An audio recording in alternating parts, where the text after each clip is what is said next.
Live from Delaware, it's Hoagies and Pierogis! With your hosts, Ian DiCarlo.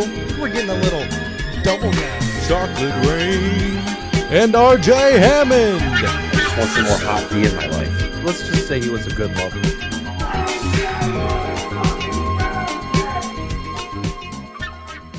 When you have to record episode 73 during Game 7 of the Phillies World Series, or Phillies NLCS.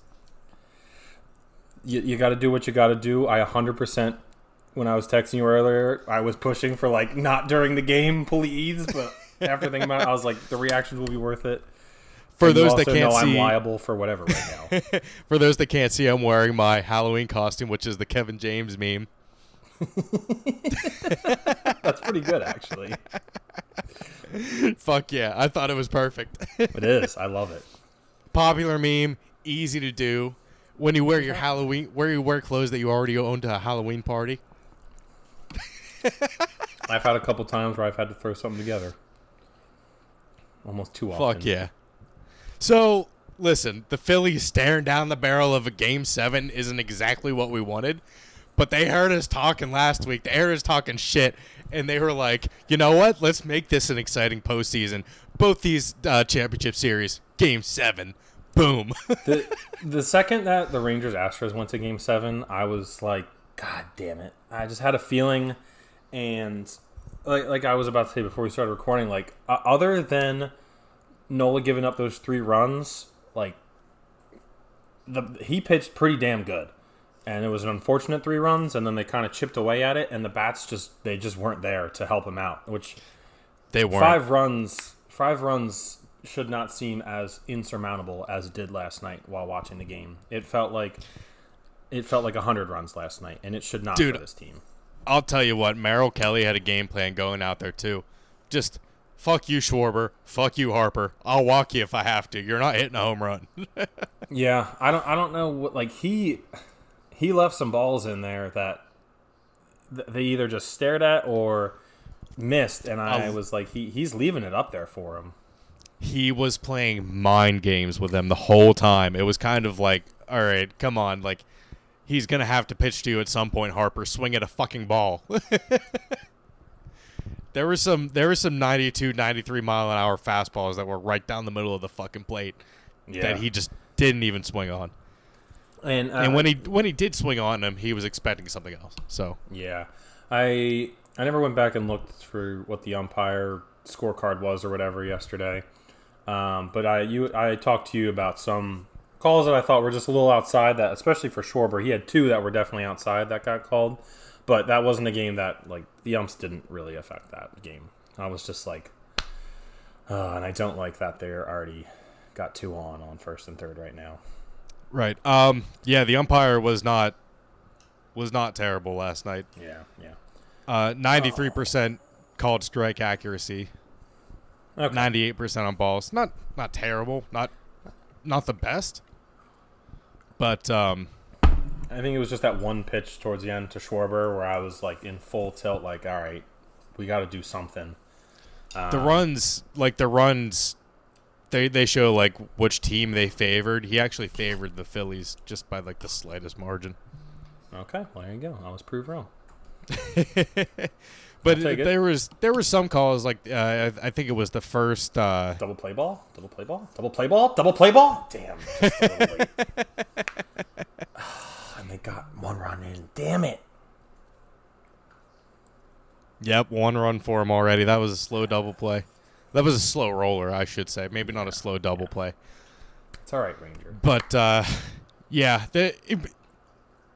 I can understand how you may have seen it the opposite way, where you weren't getting the calls that, you know. It was just those 2 you think you for should have been Schwarber. getting. It was literally just those 2, I think. After I texted you and you responded, I was like, I think I'm just talking about 2 outside balls to Schwarber that he literally was like, come on. Yeah. But thank God the Rangers won. Fuck the Astros.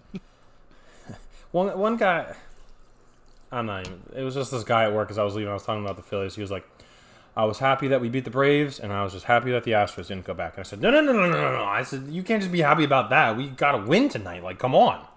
Like, don't just be happy about that. I mean, I think baseball as a whole, not even just Phillies fans, are happy that the Astros did not make it. 100%. I mean, Fuck Jose Altuve. he got his at the end. He got that one home run. When you're tied with Manny Ramirez and postseason home runs, or at least like a little bit behind him, you know you're cheating when he's fucking 5'6" and Manny Ramirez was on steroids. Yeah. But Way yeah, to get out of the inning, Ranger. we are Battled. in the middle of Game 7, so I'm sure we should- will not stop talking about baseball the whole time. Yeah. We should have put a disclaimer. We should have started with a disclaimer that RJ's going to be a little sporadic here, and he's going to just be reacting to the game. So, guys, I'm going to be reacting. I'm going to try and keep it to a minimum. If we get in a flow, I'll like do little fist bumps underneath. So let's get out of baseball for now. And today is the day in the NHL where all 32 teams are playing. Yes. Shane was texting me about it, and he's like, I'm so overexposed on my bets for the NHL today. He's got so many different things. There's actually FanDuel offered the over/under for the total goals scored today, which I thought was pretty cool. 103 and a half.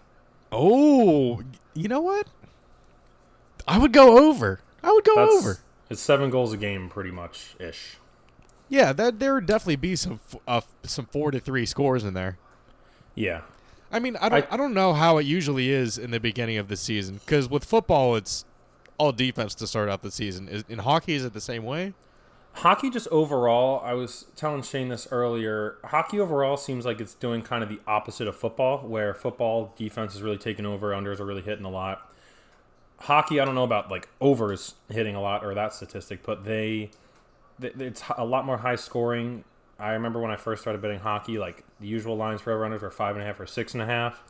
Now you're like, there's only one game that's 5.5 today, and it's the Islanders, and they're just an under team. So hockey overall, yeah, it's been a lot more high scoring lately. And I told him, I said, you just get a couple 10 goal games, like you're still in right. Which is possible. Like it definitely is, especially a day like easily today. Possible. And they're doing I figured out the red zone thing that they're doing.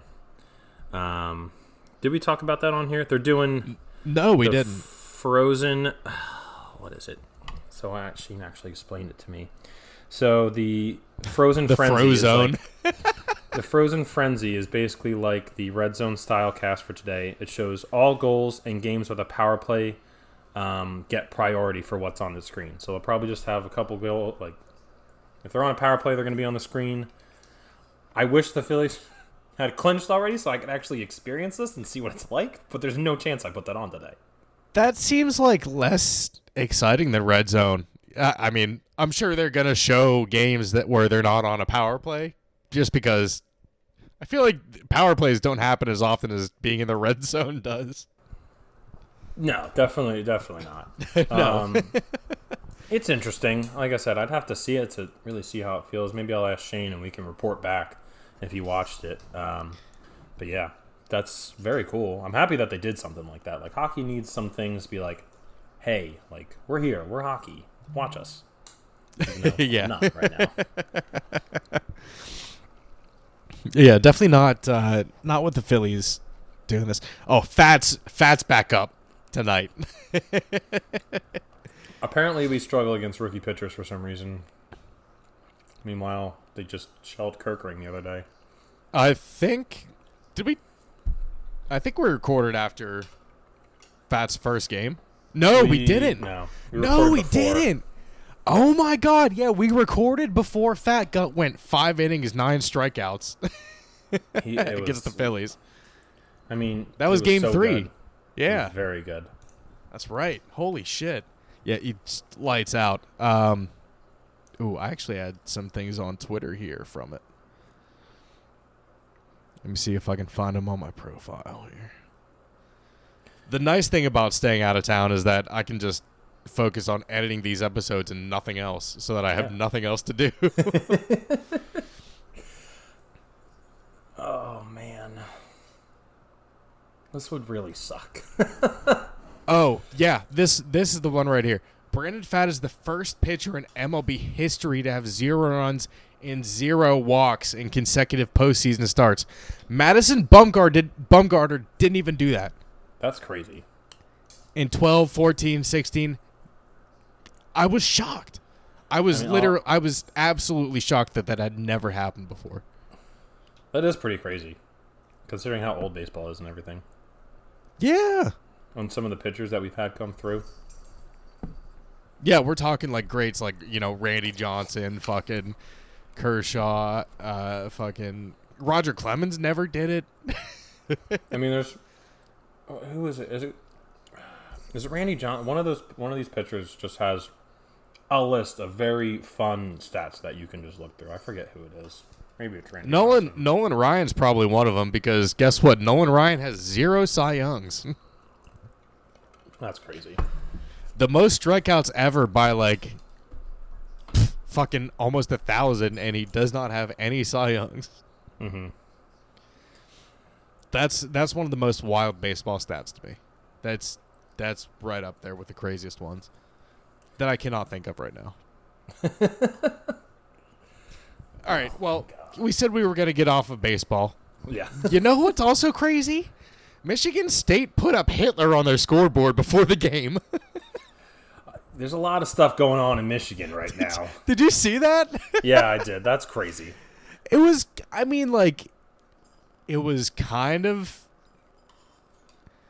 I don't know if I want to say fully innocent, but they didn't mean anything by it. Like, no, that's just one of those who things killed 6 million Jews? Hitler! Yeah, It's just all got like, by someone guess this somehow. Pokemon. Yeah. Guess this dictator. How does that get through though? Like, no one was like, this is where when I talk about the common sense the common sense guy that the NFL coaches need sometimes. Like, you just need a common sense guy to be like, we probably shouldn't put a picture of Hitler up on the board. Yeah, probably not. I don't Especially even. while You we're know getting what? Smashed. We by probably Michigan. we probably have to censor out the word Hitler on YouTube. No. I don't think you have to do that. Maybe. Maybe. I guess we'll see when we try and upload. Yeah. See if we get demonetized. Oh wait, never mind.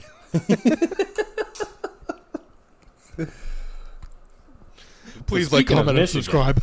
Let's keep in Michigan. I don't know if you've seen what's going on at the other Michigan university. Oh, I was reading up today. Quite interesting. Quite interesting. Now, it would be very funny. It won't be, because I do think Michigan is just good. But from when they started this, like before these cheating allegations started, Harbaugh's record was not great overall. And then since then, he's been pretty damn good.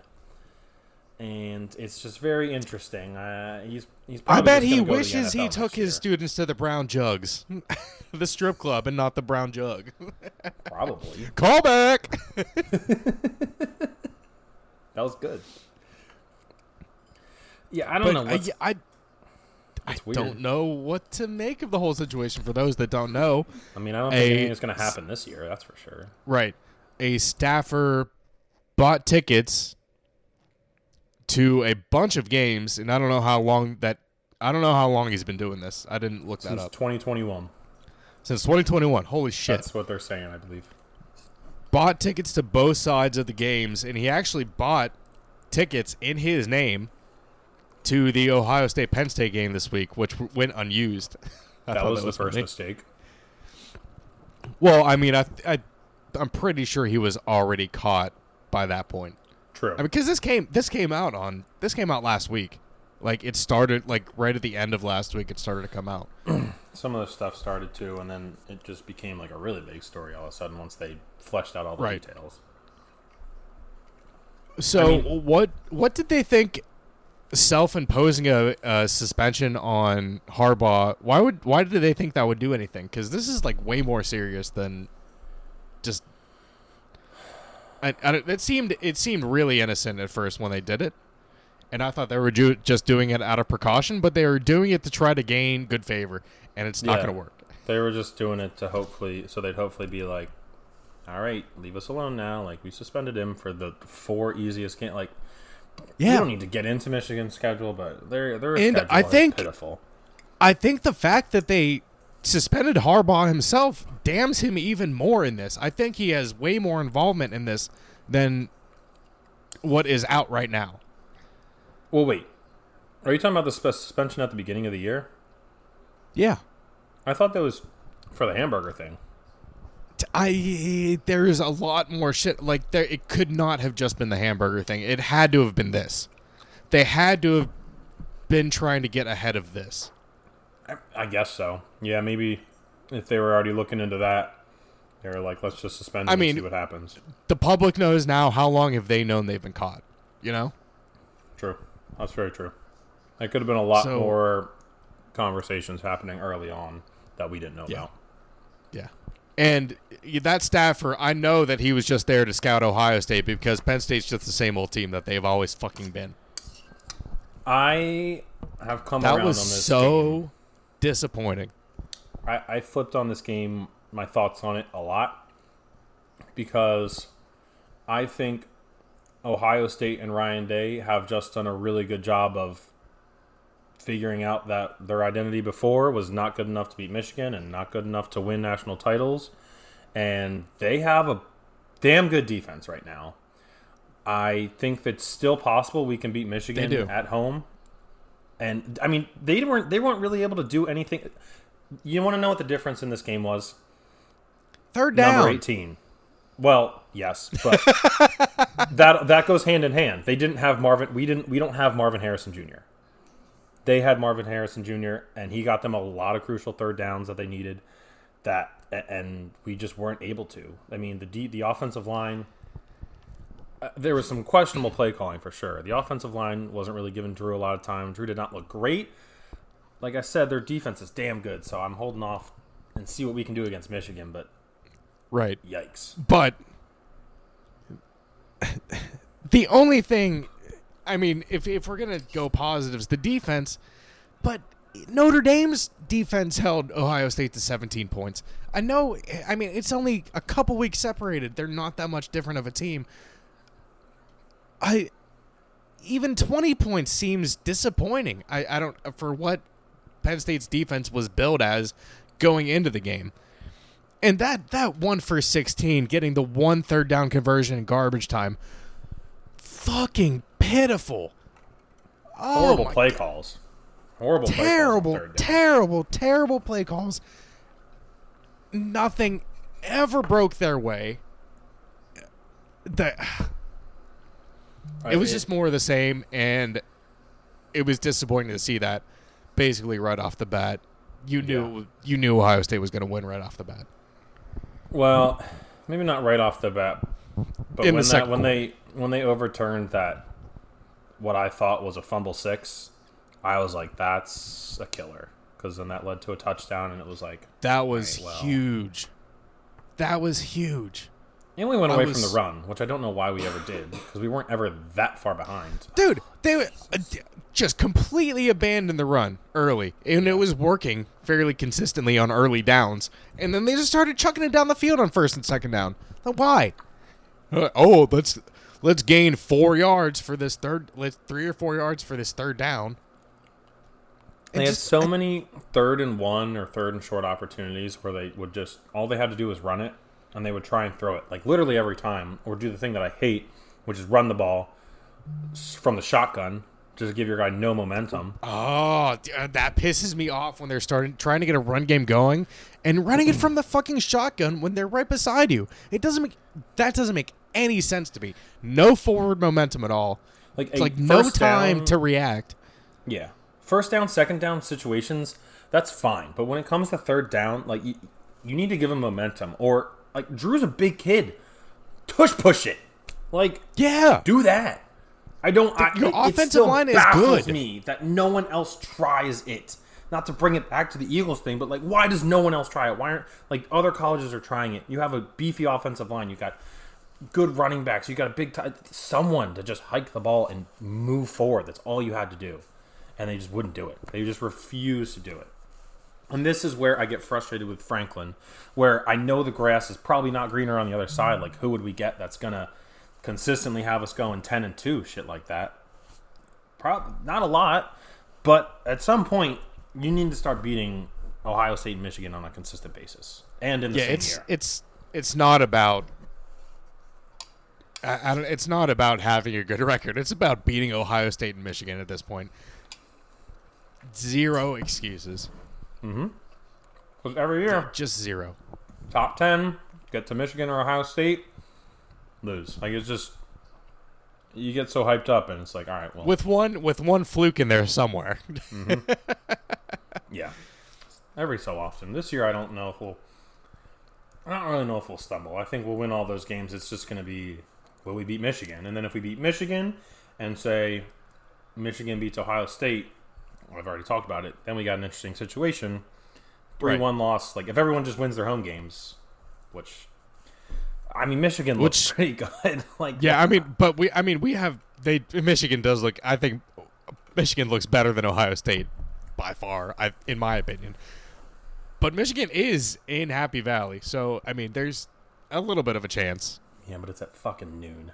It's not at night, which... I know. I'm so sick of this Fox Big Noon kickoff thing. Like, no noon game are you like, this is it, except for Ohio State, Michigan, because it's always... I don't know. That was pretty... the Ohio State Penn State game was pretty lit. I was like, that's all I was focused on at 12 o'clock. Like, we're Penn State fans. Of course we are, but... Well, yeah, but like, going into it, and this was said on the subreddit, on the college football subreddit, was Penn State and Ohio State not being hyped enough? And it's like, no, it's just that both teams don't want to, like, talk too soon and claim that there's something they're not without knowing. And we found out who's who in that game. And sorry, go ahead. No, I was done. This just makes it more... This makes me happier about this with some of these teams coming to the Big Ten. Like, all year, for the past couple of years, it's just waiting until Ohio State, Penn State, and Michigan play each other. And all these other games are kind of shit except for the Auburn games. And Ohio State's it's mostly Michigan, I'll be honest. Michigan's scheduling has been horrible, but still all year you're just waiting for those games. And now we'll have like USC, Washington, Oregon, UCLA in the mix. That makes for less out-of-conference games to just schedule these like just worthless games. Why even watch? Like, what was the point of ever even watching that UMass game? We knew we were going to kill them. Like, give me games that it's worth watching every week at least. Like, but that also comes at the expense of a higher chance of losing, though. I know, but I don't know. I like getting up for the games. It's fun. Yeah, to, it makes the conference stronger, and maybe then a 3. Well, I mean, you're gonna have a 3-loss team next year in the playoffs. I'm almost sure of it. Ooh, it's gotta be that Power 5 team. You think 3 losses? Well, I know. That's what I'm saying. It has to be from the Big Ten or SEC. Like, no other conference will have a 3-loss team in the playoff. But in the Big Ten, it's definitely possible next year. Not this year, but next year. Whew, I don't know.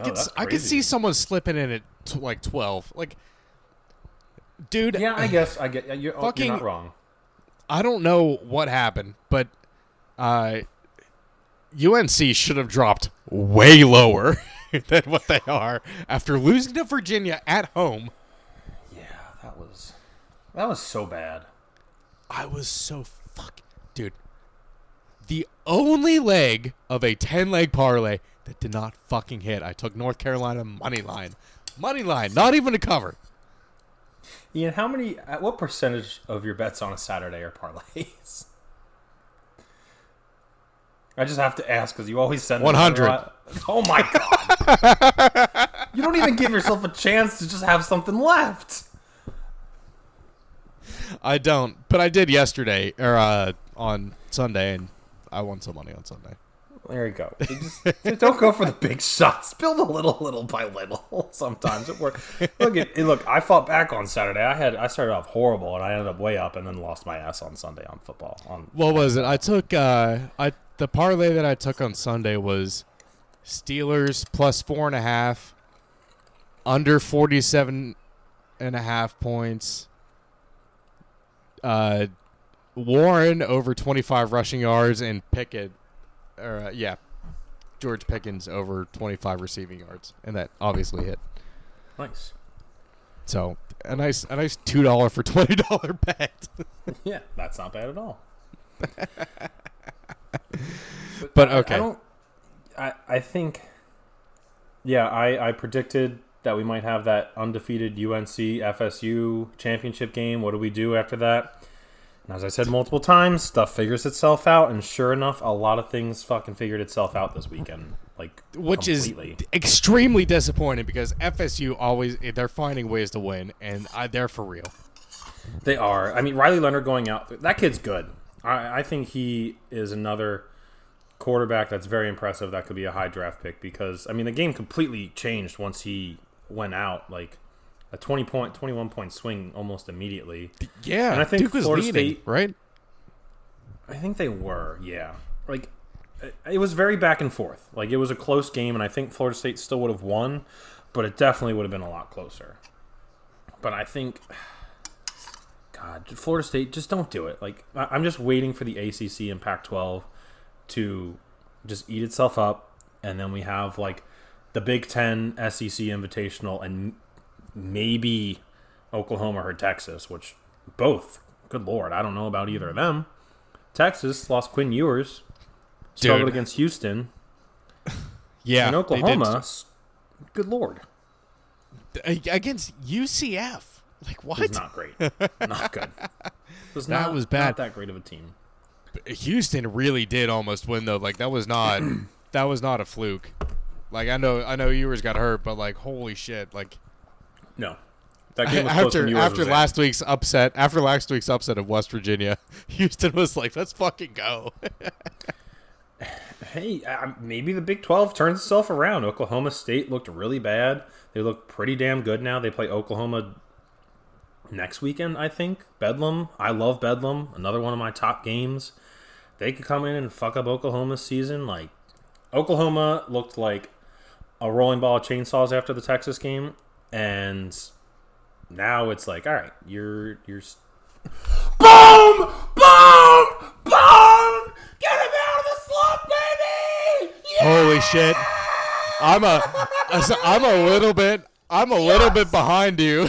Holy shit! Boom! Boomer with the goddamn bomber! Oh! Oh, I'm so happy for him. This game is tied at 1 in the bottom of the second inning. Let's go. 105 miles an hour, 401 feet from Bohm. Let's go. Holy shit. Let's go. That's what they needed. That's exactly what they needed. I gotta rewind. Did that sign just say Bomer hit one for Granny? Grampy. Yeah, it says Alec Bohm hit one for Grampy. Fuck yeah. And then stop flies out. Episode 73 is dedicated to Grampy. Yes. This one's for Grampy. Holy shit. Let's go. He's been struggling so much, and he was so good last year. I'm so happy for Bohm. Every time he stepped up, I told him, "Oh, and he gave him the ring. He said, we're coming for the fucking ring." He got on that one early. That was a great. Oh, he did. He did give him the ring. Oh my God. Oh yes. Harper is hype. Back. This is what it's all about. This is why I love playoff baseball. I mean, every pitch is just do or die. Like, how did Ranger do that last year? The anticipation from these pitches is fucking crazy. I don't know how short was that bat you watched. He let like 2 down the pipe go. If he swings at those are out. I didn't. To be honest with you, I have not been watching. I know. But anyway. now all of a sudden we're worried about the Big 12 cannibalizing themselves. It almost happened in the Pac-12. It almost did. It did. Washington almost lost. What did I say last week? I was really worried about Michael Penix. Mm-hmm. Holy shit. That's okay. And, at those 2 teams that played that amazing game last week, Oregon and Washington, came out and had very different games. I thought I was wrong. Not wrong. I thought both of them were going to struggle, and I thought at least one of them was going to lose, and neither of them did. But I thought Oregon was going to struggle a lot more against Wazoo after just like that demoralizing loss. But man, they came out ready to go. Dude, last week I saw the fire in Bo Nix's eyes, and I was like, he's not. Even if they lose this game, he's not going to lose again this season. Oregon's going to run the table. He's getting to the point where I'm like, I think I really like him, and I think he's a real fucking competitor. And I believe, and it's probably just recency bias, but it certainly makes me think a lot better about Oregon and their chances than I do Washington now, because I mean you can easily lay a dud after a game like that, and you don't, and you come out and you show up. Well, I mean, Washington came out of that matchup the more battered, I think, from the Oregon-Washington game. Washington definitely came away more injured than Oregon did. 0 touchdowns, except from the defense from Washington. That is wild. What was it? Three field goals and a missed extra point? Because it was 17 to fucking... 17. Or no, it was 15. It was 15 to 7. Yeah. It was, I think it was like a pick six at the end of the game, maybe, so they didn't kick the field goal, or they can kick the extra point or something. I don't know. Oh, okay. So, yeah, 3 field goals and a fucking touchdown with either no extra point or a missed extra point. Yeah. I fell asleep. I was going to try and stay awake for that because I had Arizona. I had... At night, I had Arizona money line, Utah money line. Who was the other upset that night? And 2 others, and I went 2 for 2 in those upsets. Utah was probably the easiest one ever. They just have USC's number. Dude, I've kept seeing this. Like I said last week, Caleb Williams might not be the one. And then all I have been seeing the past week is Caleb Williams against top 25 defenses. He's like fucking 1-5 or something like that. It's not great. I mean, he's garbage against top 25 defenses. He's still good, I think. He's still good. I don't know if... I mean, he's got all these other stories coming out about him winning equity and... Dude, that was the weirdest. Like, how can you ask that from a... That's ridiculous. I don't know if that's is true absolutely or not, ridiculous. Because it was that Dove Kleinman guy that I feel like has a lot of weird shit that he does. On he does Twitter. have... He's like 60-40 right, though. And I mean, there's a reason... The reason why I say 60-40 is because people know of him, and he keeps, like... Yeah. He keeps being right most of the time. So, like, I don't... And I kind of believe it after his comments. You remember the video after Notre Dame of the kid that went up to him on the field? Or did you see it? There's a kid who... I didn't see that. So Notre Dame blows out USC, right? And Notre Dame storms the field. And the kid took a video of him running on the field, like screaming, "We did it." First of all, you're not on the team. Never mind. Right. I say we did it all the time. Never mind. But immediately I'm on Caleb Williams' side. but he was so just saying that out loud is fine. But he was like saying it to USC players, and it's like, all right, you weren't out there for that battle. You did not do it. Your team did it, and yes, we did it as a whole, but you were not out there. You can't say that to USC. This isn't Dora. Vamisimo, we did it. We did it. Hooray. No, there's no backpack. There's no boots. There's no map.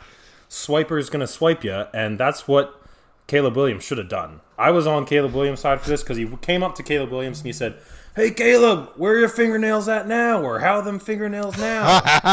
Something like that. Just a complete douche move. Like, seeked him out and said that. And I think that's... And I was on this kid's... And I was totally against this kid at first. And I still am. Because that's just so stupid. No, like, I'm on this kid's side. Fuck that. No, they were winning all game. If it was a last-second touchdown or Caleb Williams throws a pick six at the end... And yeah, he threw picks. Like, that's fine. But you were waiting all game to do that. That is so lame to me. And then Caleb was asked about it, and he said the stupid line that I hate about lions don't concern themselves with the opinions of sheep. Or something. And hearing that from him made me despise him and made me believe the equity thing, that he has such an ego that he thinks he's God's gift to football right now. That I've just completely 180'd on him. I hate when people say that quote. Like, no one is a fucking lion. All right, you're a goddamn human. You're not a lion. So what happens when you suck and the team cuts you and you have equity in that team? No one's going to fucking do that. Yeah. No one is going to do that. That is a ridiculous ask. Again, I don't know if it's true, but I definitely believe it at this point. Like, fuck. Drake May is looking better and better. I know they lost. I know they just lost, but like... and Drake even did pretty well during that game and that loss. Like, that loss wasn't his fault. He did. I had a different lead in, but since that was our last thing... Oh, wait. SEC. We got to talk about the SEC. Oh, the SEC. We skipped right over the SEC. We God did. damn it. We did. That's all right. I'll bring it back. That's why I got it up over here. Shit. But Alabama, Tennessee. Bama gets revenge. They're just probably going to be there. Like, they have to win out, obviously, and beat Georgia. And beating LSU is going to be tough. I think it's at LSU. That's not easy, but it wasn't. I mean, if they're playing any other team besides Tennessee in this game, Alabama loses. But Tennessee fucking blew that. But Alabama did the thing that they used to always do, where they might get down or they're like letting you have your fun, and then it's like, all right, fuck you, we're gonna win, and they just turned it on and just shut Tennessee down. Well, and they look like the old Alabama teams that won. Tennessee was doing the thing that I do in Madden. Oh, I'm up 20-0. I'm just gonna start chucking the ball down the field for no reason. And that's Joe Milton for you. Wait, oh shit, we lost 34-20? What? What happened? Alabama is right there. They put themselves in we talked about earlier the possibility of no SEC team, maybe, depending on how it works out. Georgia kind of flipped the switch too recently. I think they're going to go into playing Missouri next week, and people might be high on Missouri because Missouri's looked really good. But Georgia, unless Georgia gets blown out in the championship game, they're going to make the playoffs. They'd have to have 2 losses. That'd be the only way that they'd miss. But they got Florida this week. I don't know what the hell to make of Florida anymore. They're just Florida's way too inconsistent. But what if this is the week that they're good? Like, what if this is the week that they're inconsistently good? This is true. Yeah, I mean, I know they're better than Vanderbilt, so like, yeah. It'll be interesting. It'll definitely be interesting. I still say Jalen Daniels should be talked about for the Heisman because he's just putting up unreal numbers every week. He won't do it because LSU won't be a playoff team, but that kid is really good. You want to talk about like Drake May? I put Drake May and Jaden Daniels up there now. Forget Caleb Williams. I mean, yeah. After the week that Penix did not have a good week. No. Hell, maybe even maybe Bo Nix. I might put Bo Nix up there. Yeah, no, he should. It's kind of. I would put Marvin Harrison in there. He doesn't have the numbers. You need to have unreal numbers. I mean, like unreal numbers. The only reason Devontae Smith won that year was because he had unreal numbers, and Mac Jones was his quarterback, who is not a Heisman quarterback, and there was no other quarterback that was as good. Right. Yeah, it's really hard, I guess, as a wide receiver. We kind of touched on this last week to win MVP as a wide receiver, like because we talked about Tyreek getting to 2,000 yards. Even then, yeah, because Tua would definitely break some type of passing record as well. What was it? The year Derrick Henry ran for 2,000 yards, which hadn't been done in a very long time. I don't even think he sniffed the MVP. Like, yeah, I mean, but yeah, that's true. Is this the start of the devaluation of wide receivers? No, nah. No, I'm just joking. But I mean, it goes to show, even in Madden, I was gonna say this last week, but I did not because I was editing the episode before this. I had 3,100 yards, 39 touchdowns, and 199 catches and I did not get the MVP in Madden.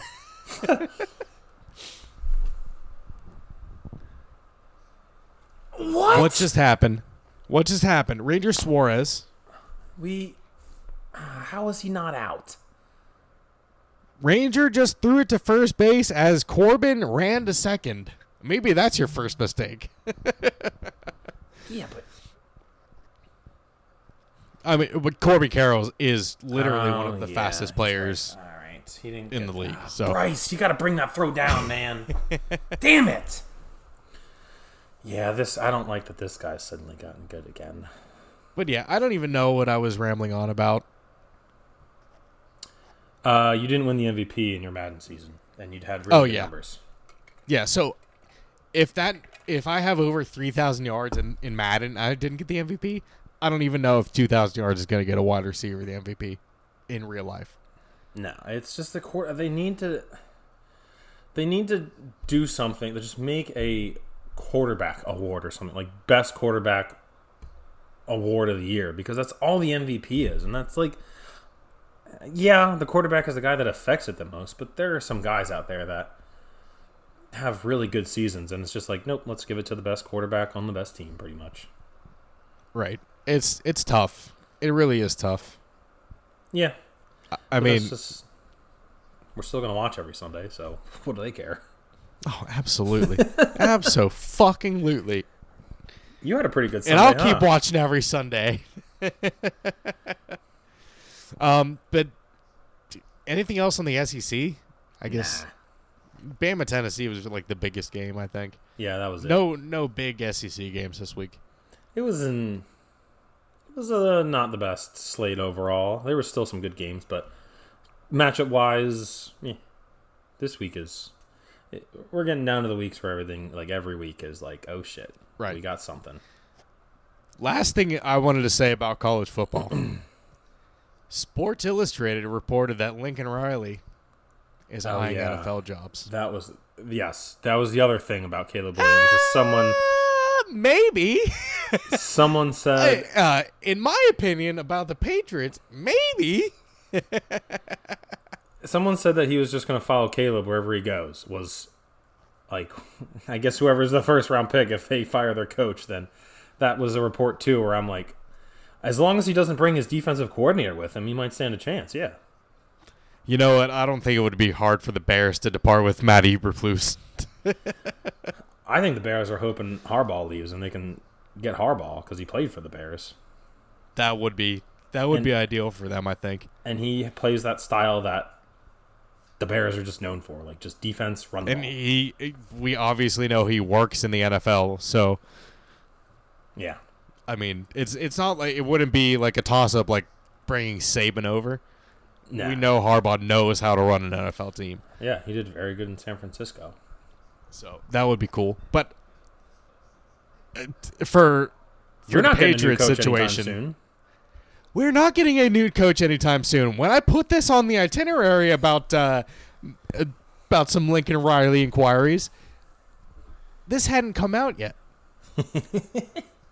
Ian Rappaport reported that Belichick signed a lucrative multi-year deal before the season started. Details completely unknown.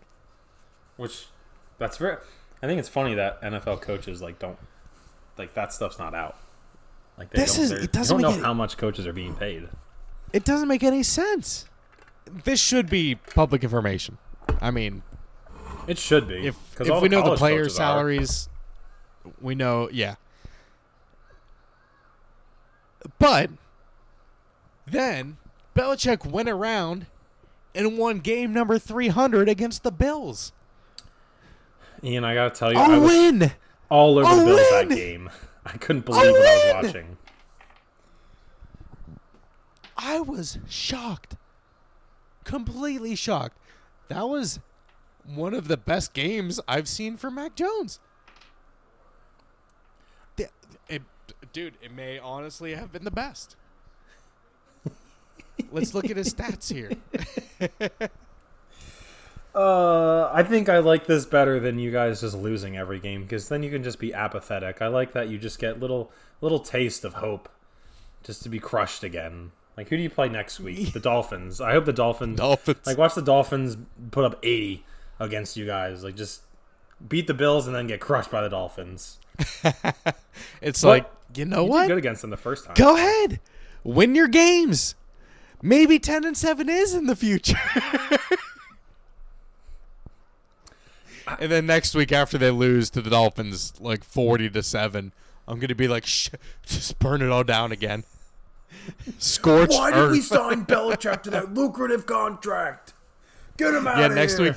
Next week the details are going to come out, and then I'm going to be really mad. The details come out. Mac Jones was 25 for 30, 272 yards, 2 touchdowns. 25 for 30. Wow. It's almost like having a operational offensive line helped. Yeah. Holy shit. It was very funny because I was at work, so I was just watching the game cast. I was too busy to even be able to like kind of have it on and check in. And I'd look at it, and the Bills were like driving down the field, and then I look at it 2 seconds later, and I'm like, wait, why the fuck do the Patriots have the ball again? And they're in the red zone. When did that happen? Yeah. So, I mean, hey, congratulations, Ian. I still hope that you wallow in misery for the next 20 years after having 20 years of excellence, but congratulations.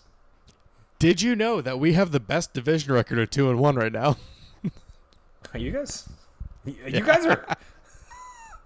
Because we beat the Jets and the Bills. That's hysterical. And then you're just in the lead if you win next week. Yeah. Fucking... You know what? I feel like it's not going to happen, though, because it's in Miami. So... Oh, yeah, you guys do not do great there. No, historically, Hard Rock Cafe has hard rocked us. I mean, Jesus Christ. It's been bad. Yeah. Very bad. It's been bad. You know who also had a really bad week? Who's that? A team that I think last week I said might be the best team in the NFC. Oh, I said was number 1 in my power rankings. Yeah. Detroit, man. What happened there? Reagan over here had a wonderful time that day. Hey! Lamar was doing whatever the fuck he wanted to do. It was absurd. And I don't know if you know this or if we have to constantly be reminded of it. Lamar is 26 years old. He is young. I mean, when Joe Burrow was crazy. Joe Burrow was the same age as him his first year when Lamar, when Joe Burrow came in. Joe Burrow and Lamar were the same age, and Lamar was like in the league, 3 years at that point? If you would have asked me, I would have said he was 30. Nope.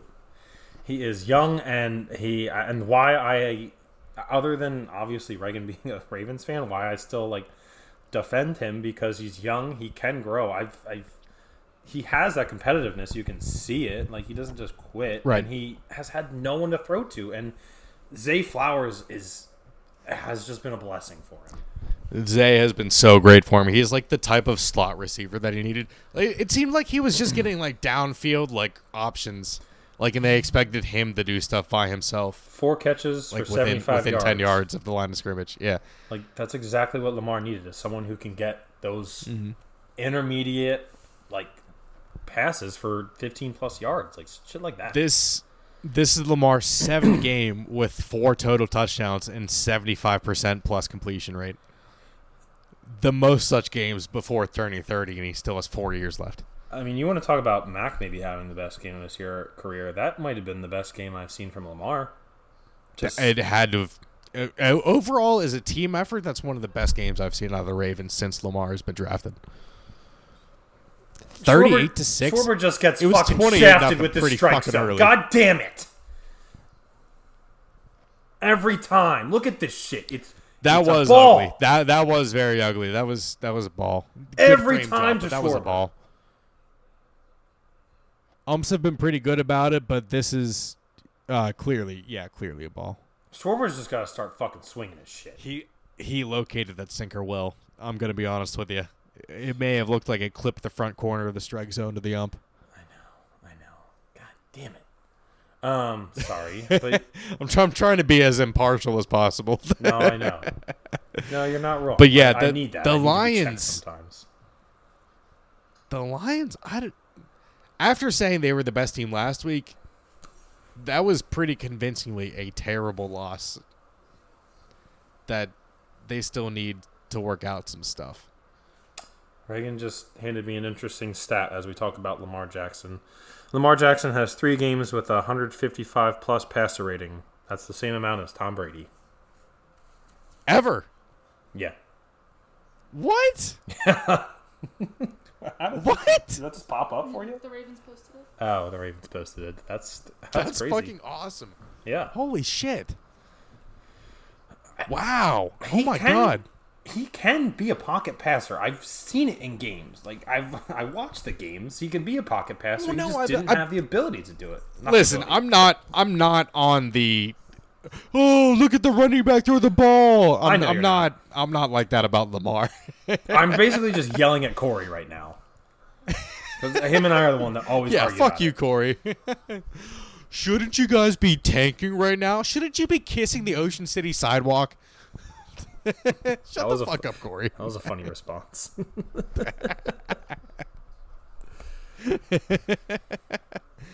But yeah, dude, Lions. I don't. All of a sudden, I don't know now. I think that's one of those you throw it out, forget about it. The Ravens came to fucking play. It seems like that offense with Todd Monken is finally clicking, and I think a lot It of is. people thought it was going to this week, where you saw flashes, but it just wasn't quite there. And if they keep it up, then yeah, the Ravens are certainly scary. It'd be nice if they had their starting running back, but Yeah. poor guy. if they could have a starting running back, period. Hey, the ones they have so far have stayed healthy. Yeah. Well, speaking of healthy running backs, what the fuck happened to Bijan? They're investigating Falcons. the Falcons. Falcons just never reported him being sick. Ian, he got the last handoff of the game from them. I know. And I know. but that's crazy that he just didn't touch the ball once, and then at the end of the game when they're winning, they put him in for a handoff for like 4 yards. I saw a notification that said like there's some type of investigation into the Falcons and why they did that. I was just gonna say that the league is looking into why it was not reported at all. Which is, I mean, that was crazy. There was some If weird he's not gonna stuff play- this weekend. Yeah, if he's not going to play until the end of the game, you had to have known that at least 15 minutes before the game started. I mean, like, that's a bare minimum 15 minutes. Oh, gambling Twitter was livid when he got the touch. Absolutely. Yes. People made millions, I'm sure, off of, like, these sports books made millions off of bets that had Bijan as an anytime touchdown scorer. Touchdown 'Cause scores, I mean, it was yards, pretty prop likely. bet. Any type of Bijan bet that anyone made, everyone lost because he got that one touch instead of it being voided. If he would have just not played at all, would have been voided. Even if he didn't, would it have been? Because he wasn't on the injury report at all. I think it would have.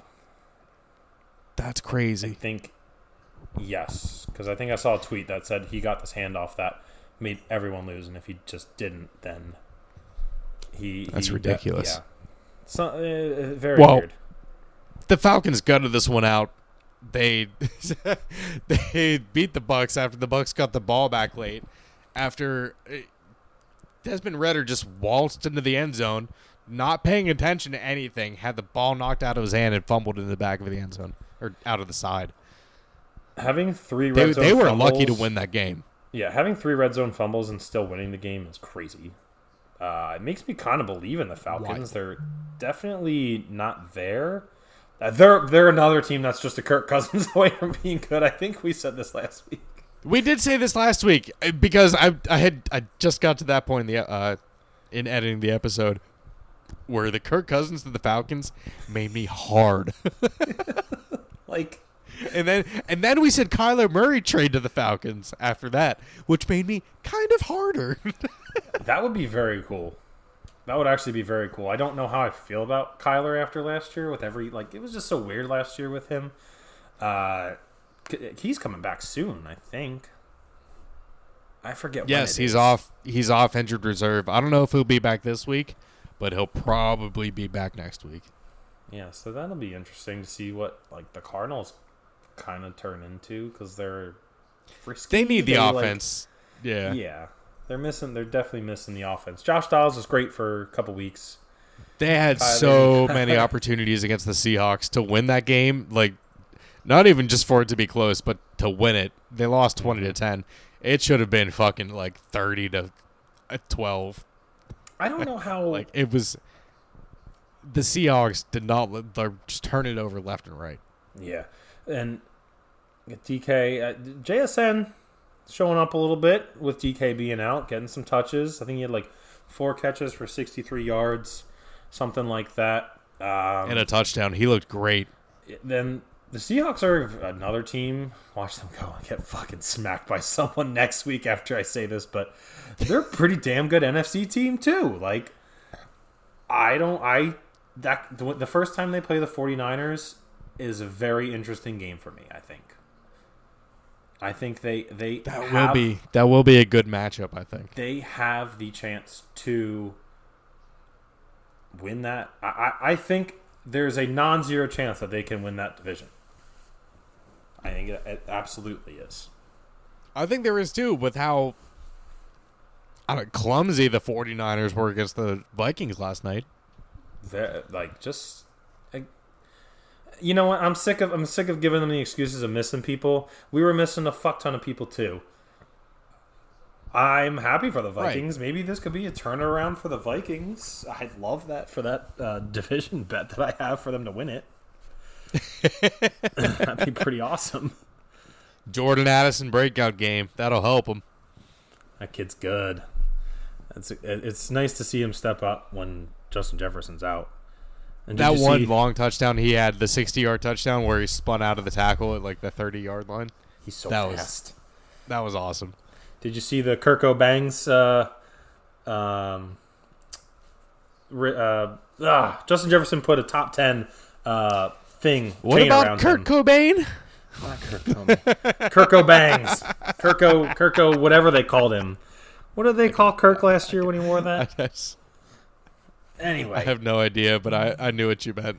And I fell asleep during this game, but apparently at the end of the game, Joe Buck was like, and Kirk Cousins is now 3-12 in prime time after that win. That's so mean. Yikes. Well, with the 3 wins coming in the past, 2 years? Recently, yeah. Yeah. Yeah. And so he's been better. Against the Niners. Oh, I wish I would have been able to stay up for that game. I was so tired. I would have just been drooling over watching the 49ers just suck. And I'm just mad I didn't watch it. And watch Brock Purdy not look great. I wanna scroll through San Francisco Twitter and just hear them whine for no reason, like they have since last year. Those little crybabies that they are. Dude, let's go over all these shit teams. Yeah, let's get through the shit. The shit teams had non-shit weeks, honestly. Yeah, they did. Badgett, look out. The Bears got the honey Badgett. Oh my god, that was not one of your best ones. Is that not good? Is that not good? Come on, is that not good? The honey Badgett. I'll leave that out for the jury. I am not a fan of that one. That wasn't my favorite. Really? I don't know. You know what? You're right. Creativity, 100. Funny, 5. Yeah, for that joke, yes. I'll give you that. But much like the Patriots having a controversy after one quarterback got hurt, the Bears look pretty good with Badgett. I'm not joking. You beat me to it. I was going to make the goddamn Patriots comparison, and you just didn't even give me a chance. I was going to be like, Ian, you know who you are right now? You're the Bears. Nope, you just... No, I'm not giving you that satisfaction. Damn it. Not when your team is playing in a Game 7 for the World Series right now. And my team hasn't sniffed the playoffs in 7 years. That's fair.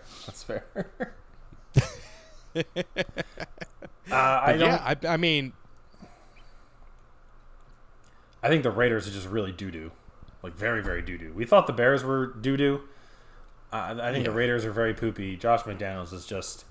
Since he started off his head coaching career in the Broncos 6-0, which they found out he was cheating. Since he's been found cheating, doo-doo. Just not good. It's been bad. Well, what is all that with the cheating thing? He was doing like Spygate type shit, like real. Oh, okay. Like, yeah, like he was actually cheating. I thought it was something, but yeah, buying tickets to each side of the game. Nah, it wasn't anything like that. But the Bears, yeah, hey, they're stringing some games together. I mean, and the last game that they played, or that Justin played, looked really good too. He did. Yeah, he did. So, hey, at least they're going to have maybe a middling season now, and at least they have the pick from Carolina to get someone real good. Like, they have that. Yeah, because the Panthers are just bad. Yeah, they had a bye week this week, so. There's no reason to even talk about their games. I know they had a bye week, but there's no reason to even talk about their games anymore. They're just... This year's just a wash for them. Yeah. Can we talk about how the Browns defense still had like a 16-point, 20-point... What? I don't even know how many points they scored in fantasy. They had like a 20-point fantasy game, and they allowed 38 points in the game. And almost lost, to be honest. Probably should have. They should have, because the refs handed that game. Like, we want to complain about the Jets-Chiefs game. This one was handed on a silver fucking platter to the Browns. Just complete ghost defensive pass interference. Ball was fucking 10 yards over the receiver's head. Not even close. That put the ball at the 1 yard line. And even before that, they had a couple penalties that were like, are you serious? That just happened? Sunday ended up kind of being dominated by the refs. Like, not in every game, but there was a lot of key moments in some of these games that will, especially in mine, that we'll get to later. But I mean, same thing in the Steelers-Rams game. Like, just a horrible spot, and the Rams had no timeouts to challenge the spot. That was egregious. That was really bad. It happened outside of 2 minutes, so no booth review. Rams were out of timeouts. They couldn't challenge it. How do you spot that ball 1 yard further than it actually was? Like, clearly. I don't know. It was. I looked back at it. He was clearly 1 yard short. Not even half a yard. One full fucking yard. Hey, the Steelers got a win, and texted Shane today. He's feeling a little bit optimistic too after that. Yeah. Oh man, that was. But that you want to know? You want to know why the Browns had that many points? Because Myles Garrett exists. That's why. That guy had an amazing game. I think he had a blocked field goal, a blocked field goal where he leaped over, fumbles, a sack, and a fucking. Like, what the fuck is Myles Garrett? Like the past. I mean, he's been good for fucking ever, but the past 2 years, he's been on another level. Otherworldly. I wonder if he got a random drug test again, like when he didn't wear sleeves the one time. Oh, I'm sure. Did you see the video? And then everyone was like, watch him jump over the line. He looks like a I was just gonna say, boulder somehow getting airborne and just flying over the line. Someone that size shouldn't be able to do something like that. Everyone was complaining about that, but that was not the center that he jumped over. That's the only rule. You can't jump over the center. Didn't touch he jumped anyone over to get the over. fucking guard next to him. Yep. Yeah, that's crazy. Someone who looks damn near like Ronnie Coleman shouldn't be able to move like that. Polamalu? Yeah, I can see doing that. Oh, yeah. When you're 60 pounds heavier? Maybe not. And you probably just walk like this all the time. Like, I don't know if he has a neck. I don't know if he has shoulders, because all of it's just one thing, probably. He's just a muscle. He's one giant muscle. He is. He is just monster. a physical specimen. This league is now dominated by star quarterbacks and star defensive rushers. And paid actors as fans. Yes. RJ? This bitch is a paid actress. Is she actually? That- The Chargers girl? Yes. Are you saying that, or is that confirmed? I don't know if anyone else has covered this or not. I'm sure someone else has found this. While I was editing the podcast last week... Oh, Stott. Stott. Stott!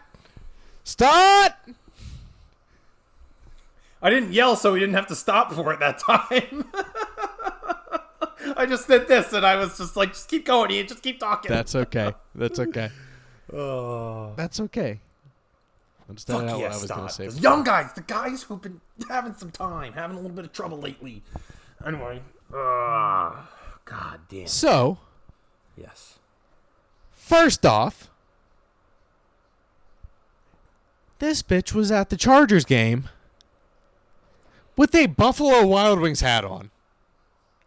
Oh, was she? A Buffalo Wild Wings hat. Yeah, it was yellow. Sure. She's a Chargers fan. The game this Whatever. week? Yeah. Against the Chiefs. No. Buffalo Wild Wings hat. And while I was looking up videos, I typed in her name just to Google. Mm-hmm. First thing that pops up, her LinkedIn. When was that set up? I'm wondering how much of this is just now. Like, did Buffalo Wild Wings reach out after she was all over on McAfee and everything like that, and she's just taking advantage of it? Hold up. Okay. All right. You want to listen to her bio on LinkedIn? Sure. Experienced project coordinator with a demonstrated history of working in the motion pictures and film industry. I will just be playing devil's advocate here. She lives in L.A. Of course she works in that industry. I'm just being devil's advocate. I believe you. There's too many weird things about it, but I'll just give you counterpoints that people may say. Not everyone works for Warner Bros. Discovery. That's also... Okay, there you go. This is a big one. You've got it all. I'm just making sure you got everything. This is a big one. Oh, buddy. I don't know if anyone has brought this up before. But she's been in the industry for about 6 years now. Ooh. Well, no. What is that? 20... May... All right. Well, okay. I'll give her this. She's been with Warner Bros. Since 2021. I wonder if...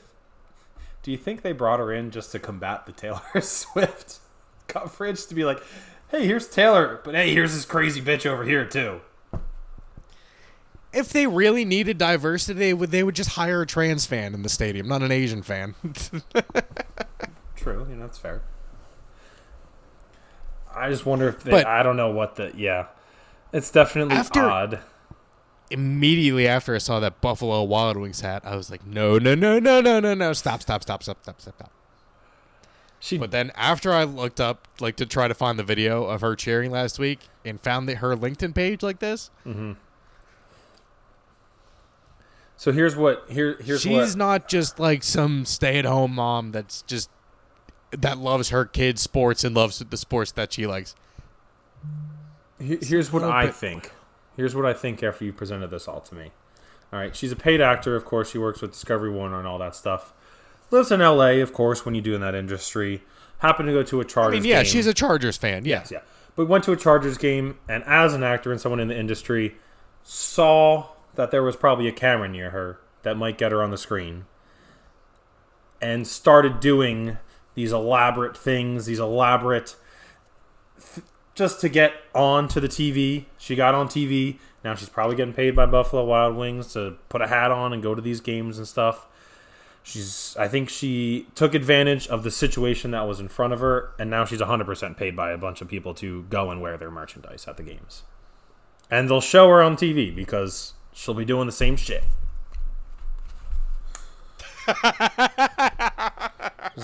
Which is probably what I look like watching these games, but I mean, she looked like she was trying to shit an iron cannonball out of her ass. It's like, do you know when people are making TikToks and they do it in slow motion and then speed it up at the end? Yep. Is that what I just looked like? Cheering and yeah. That's exactly what it looked like. Yeah.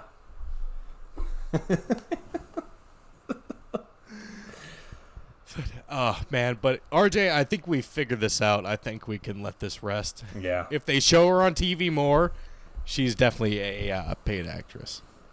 Maybe we just end up turning around on this girl. I have a feeling by the end of the year I might just love this woman. And I'll just be like, yeah, show her again. Show her freaking out and fast forward.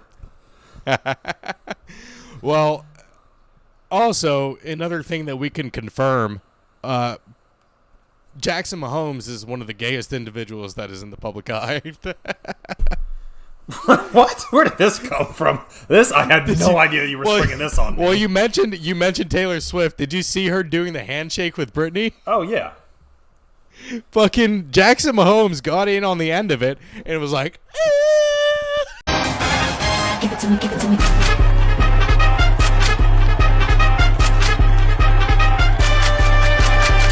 Oh, well, yeah, he's been doing all that shit. I didn't see that part. I thought he was just in it. I don't know. I saw. If you had any questions before, but he just got canceled and in trouble for molesting a woman.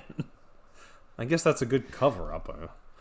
Listen, we've already went over this conspiracy.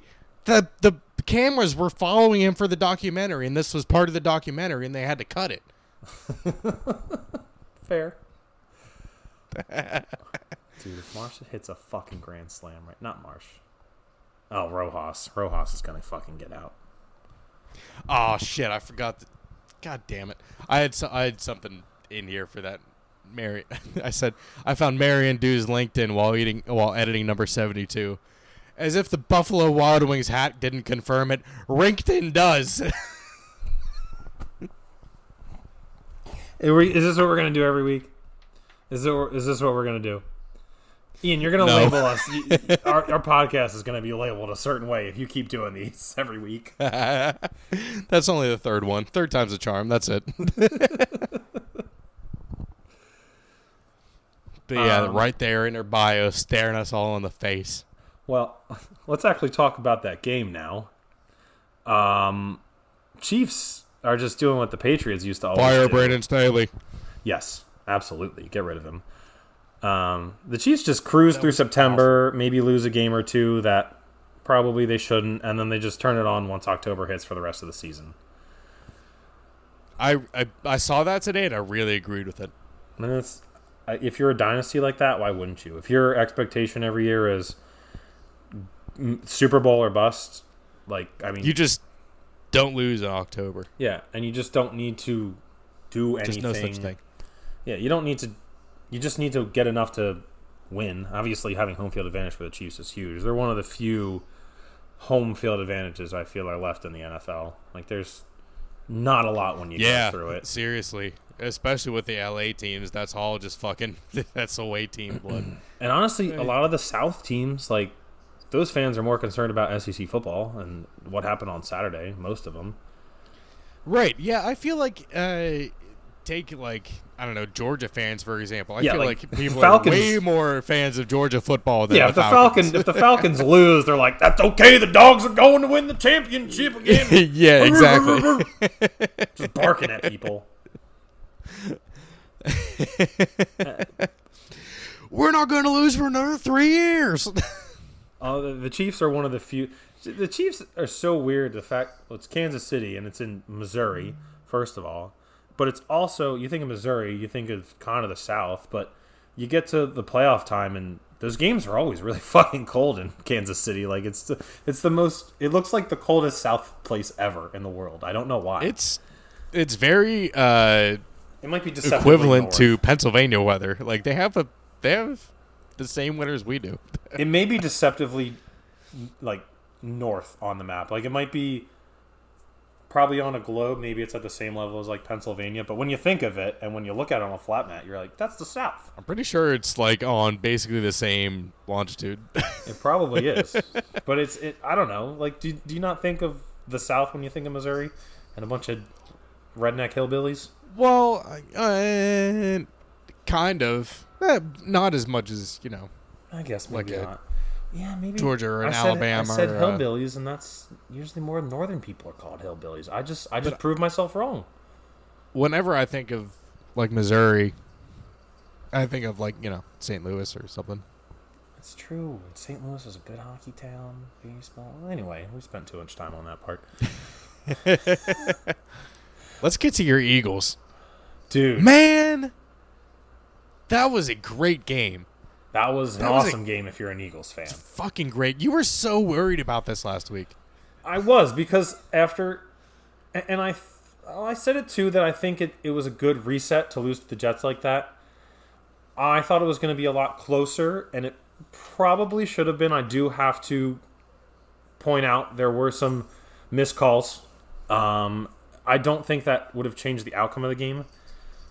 But, I mean, we held that prolific offense that scored 70 points to 10 points, essentially, because the one touchdown they got was a pick six that got tipped, which wasn't a good decision by Hurts, but it got tipped. And that bad call for the face mask where, first of all, Tyreek drops the ball. If Tyreek doesn't drop the ball wide open right there, you don't need that fourth down, and that play doesn't matter. But that penalty is basically erased because you got the pick six that tied the game. And Jalen did what he looked like the quarterback that I know and love, and that I pause fell in love with last year. Pause. Like that play. I'm sitting next to my wife. Pause. She actually went back to the room. But I forget what throw it was. When he rolled out, he escaped the pressure from the Dolphins, and I think it was a throw to AJ or something. Someone deep that was just like, finally. Lately he's been escaping and he'll like get sacked, or it's just not a good throw, and he escaped and threw just a fucking dart for a first down. It might have been to Devontae. I don't know who it was, but it was just like, I think finally. I know the play you're talking about. I think it was Devontae. But I mean, not 100% sure. AJ Brown, 5th game with 125 plus receiving yards. We were like, I didn't even realize that was happening. I look at the stats every week and I'm like, AJ's doing great. But then I didn't realize like just how great it was. We were talking about Tyreek, like, holy shit, AJ's having a fucking good season too. I watch him every week and I didn't even realize it. Yeah, like he's having an historic season. After the season's over, you might have to think Hall of Fame. I mean, like it's if he can keep going. If he keeps going like this and has, he's there. He has. Well, I think this would be the deciding factor billing to put it. What would put him over definitively this year is if he balls out in the playoffs and balls out in the Super Bowl. I don't think he necessarily needs to win it, but if he can do that, I think that's guaranteed. I think if he keeps on this trajectory, absolutely a Hall of Famer. But if you do that this year after like last year and you have this great season, playoffs amazing, Super Bowl, win absolutely solidifies, but I don't think you need a win to solidify him for sure. No, yeah, I don't think you need a win either. But I mean, has Julio Jones ever had that streak that he has right now? Dude, the fact we have Julio, so we save the ads. Let's save what the ads that we got for the end. The defense. I mean, so like I said, we held that offense who scored so many points, a depleted defense. Who, and this is what I want to talk about when we were talking about the 49ers bitching about players being hurt. Our secondary is just fucked. Yeah, it's been horrible. And they played so good. Eli Ricks, I mean, it's not even that bad. I have a lot of hope for these young guys, but they're half of them are rookies. We're just very young and don't have a lot of experience. Eli Ricks did great against Tyreek Hill. I know he still had 88 yards and 1 touchdown, but that's basically shutting down Tyreek Hill. Like, you're not going to do... Dude, did you see that picture of how much Tua had to lead Tyreek? It was like fucking 10 yards he threw the ball in front of it. It was like... That's crazy. It didn't look like the ball would make it there, but it was... Tyreek was on his game, too. Like, it wasn't like he was, like, lacking. Like, Tyreek showed up. Oh, yeah. And the Eagles just shut him down.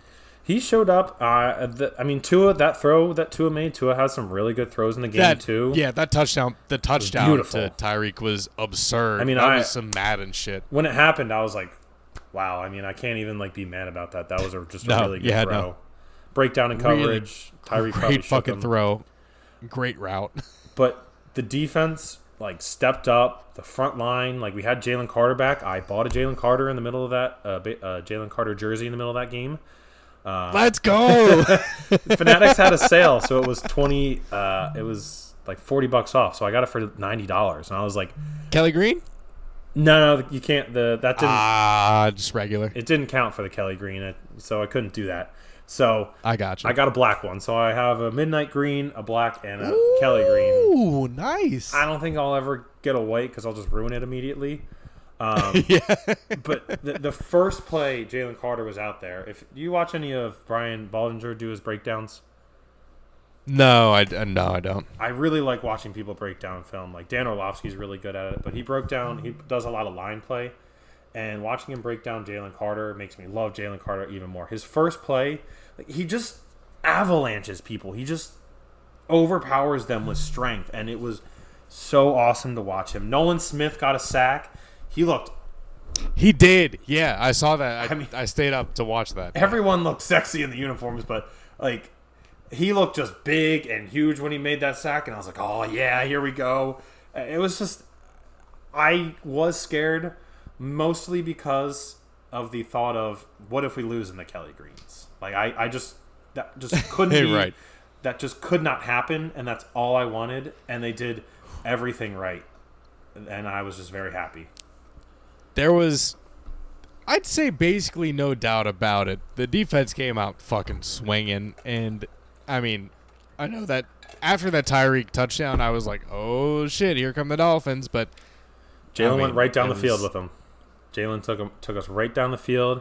He's the field manager that I've wanted to come back for us after last year, and it was just good. And the pick that Slay had, he was going to get that no matter what. People were calling for a penalty on that.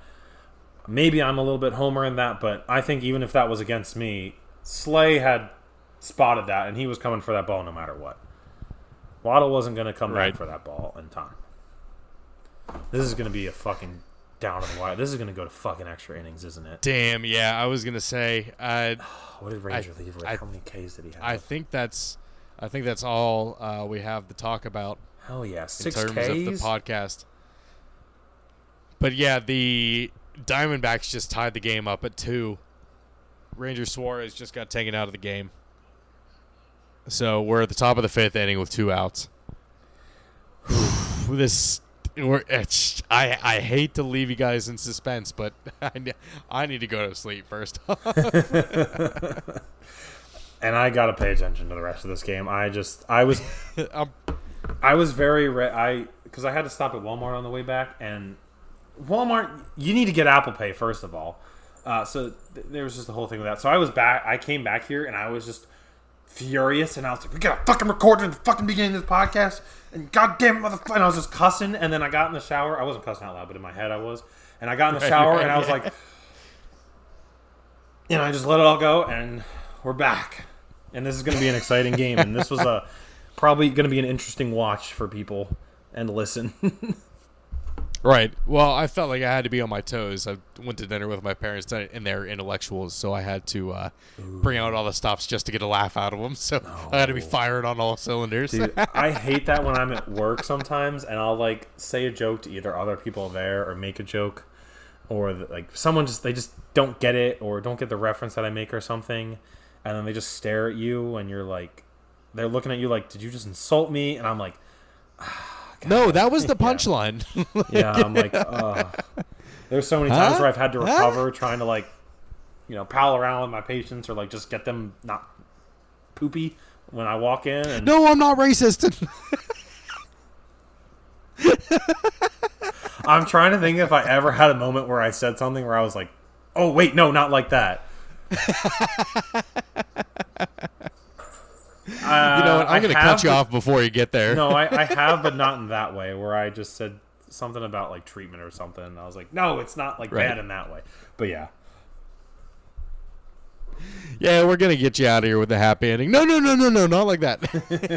Yeah. It's shit like that where I just don't think of what else people might interpret that as. Oh, man. But yeah, all right, everyone. Woo! Woo! Oh, boy. Game 7. Oh, God. JT's throws have been off all playoffs. We will be back next week, and RJ's going to be either really mad or we're going to be in the middle of the World Series. Yeah, I'll just leave it at that. I'm not going to give... No, we'll just leave it at that. You're right. All right. Alrighty, everyone. Thank you for watching. Make sure to leave a like, comment, and subscribe on YouTube. Click. Do it all. Follow us on Spotify. Get those notifications. Get it downloaded early so you have it while you're offline. And fuck yeah. Fuck yeah. We're better talking about the fightins! The fightins! Said! Had to do that once. Absolutely. Let's hope that the Phillies watch. Hey, RJ. Yeah. This episode's going to be videoless. Did we not record at all? It didn't record. You just clicked recording. It didn't record.